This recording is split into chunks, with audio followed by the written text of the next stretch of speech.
Well, we here at Robin Hood Radio found out some very interesting, good news, actually, about the Salisbury Visiting Nurse Association.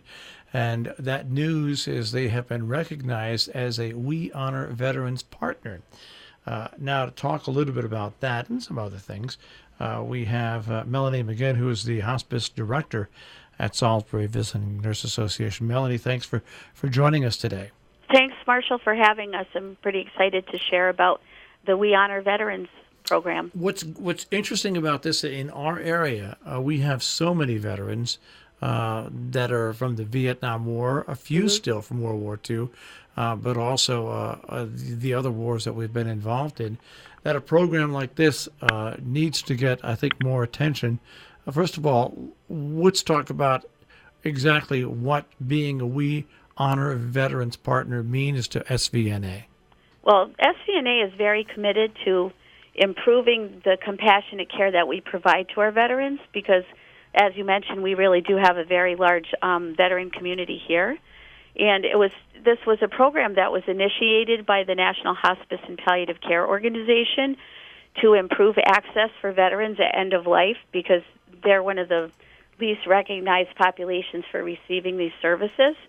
So we're committed to improving access for all the veterans and training our staff so that they will be more aware of issues that are pertinent just to veterans because they have had such different experiences because of their military service that it takes a special kind of knowledge to really provide them the care that they so deserve.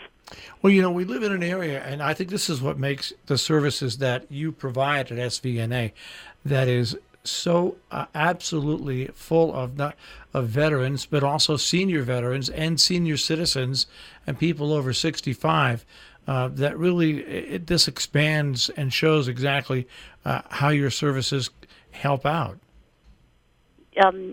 Yes, I think we of course we provide hospice care to all people, but we really want to focus in on some of these veterans because they have so many issues, and we're finding more and more people who are having post-traumatic stress disorder, or as we often hear, PTSD, and it's causing a lot of challenges, I think, for these folks at end of life.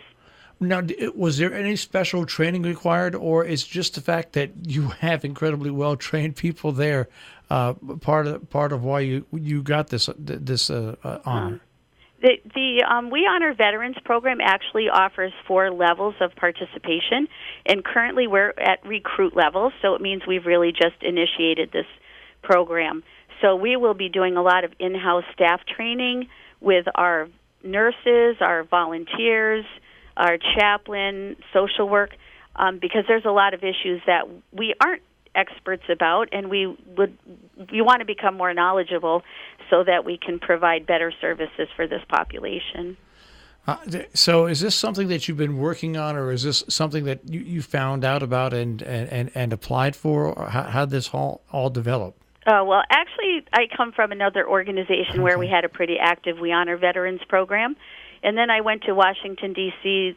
this past April for a conference there for hospice, and they had some really great presentations about how effective We Honor Veterans has been, and some really touching videos about other programs throughout the country who are providing this for their veteran population. And it was so moving to me. I just really felt we had to bring it back here and get rolling with it. So we're really hoping to ramp up over the next year. We'll be reaching out to veteran organizations within our community. We already have some interest expressed by a lot of our volunteers in participating in this. So we're going to also be doing what we call honor salutes to individually recognize the service that these women and men have provided. Well, what really surprised me was the first paragraph of this release you sent us. 25% of those who die every year in the U.S. are veterans. I know, it's amazing, isn't it? I mean, that's to me, that's an astounding figure.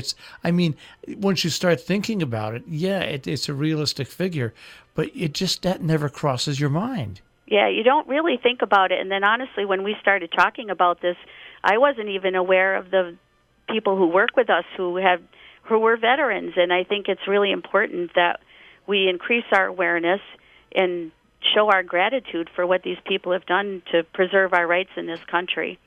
Now, if we're talking now and introducing this, and you're introducing this to veterans and to the general public, how can the general public get involved and possibly help you out and then spread the word in this? Oh, thank you for bringing that up. We are really hopeful to initiate what is called a veteran-to-veteran volunteer program.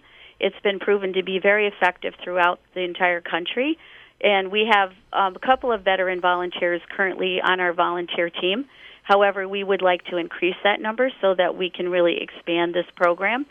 So if anybody is interested, I would ask that they call Liz Tanner Horn, who is our social worker and in charge of our volunteer program, and talk to her about the Veteran-to-Veteran project.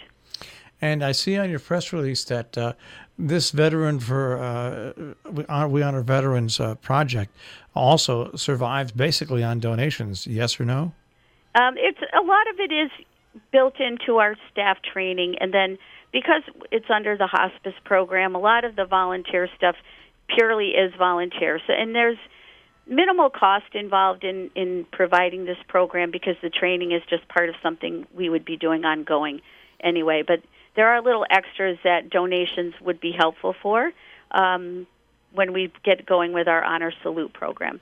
We have some volunteers who are going to be making some red, white, and blue lap blankets for us, and however, some of them are unable to afford the yarn and things to do that, so we would like to help them out with that. Well, this is just another expansion in your services, that you provide. Your hospice services, and anybody who's used them, and by the way, I always mention that we used them with my mother before she passed away, were truly amazing, and this was 7, 8, 9 years ago, but you've really expanded your services in the hospice wing of it, I guess simply because we're just, especially in our community, in an aging portion of the country. Absolutely. Our demographic in the northwest corner, we have the highest number of people over 90 in the state of Connecticut, which is pretty interesting. So it says a lot for the good country living here that people are living well into their 90s, but it also speaks to the need to provide more end-of-life care and help people to plan for end-of-life care. We currently do a lot of outreach programs. One of them is called Go Wish, where we take out cards to help people talk about end-of-life planning and to make it a little more lighthearted and fun. And we also do other programs such as 5 Wishes, where people can actually make an advance directive. And we also now have a notary on our staff so that we can make those official for people that are interested in that. And we're also, if anybody is interested in that, I would welcome them to call, and we can always come out and meet at your community group or faith community. We're happy to go out and do those presentations. Another thing I just want to touch on, by the way, we're speaking with Melanie McGinn of Salisbury Visiting Nurse Association, the hospice director. But, ongoing programs that we mention on a monthly basis are your wellness clinics that take place in all the towns, and also the bereavement group that meets at the Kent Congregational Church as well. Yes, and that group has been very successful, and we're trying to expand our bereavement groups to include ones so that it's more throughout our entire service area, so people who live in Norfolk might not want to go to Kent. So we understand that, and we're working to expand our reach throughout our service territory. All right, but once again, if you're a veteran, if you're a relative of a veteran, if you're a friend of a veteran, and you want to help out, I guess they can contact you. Once again, what's the telephone number for people to contact? Yes, please contact us. We really want to get this program going, and everybody's contribution is so helpful, of contribution of time. The number here is 860-435-0816, and you can ask for me, Melanie, or for Liz. Melanie, thanks for taking a few minutes and joining us today. Oh, thank you, Marshall, for having us. This is such an important program, and I appreciate your help in getting it rolling.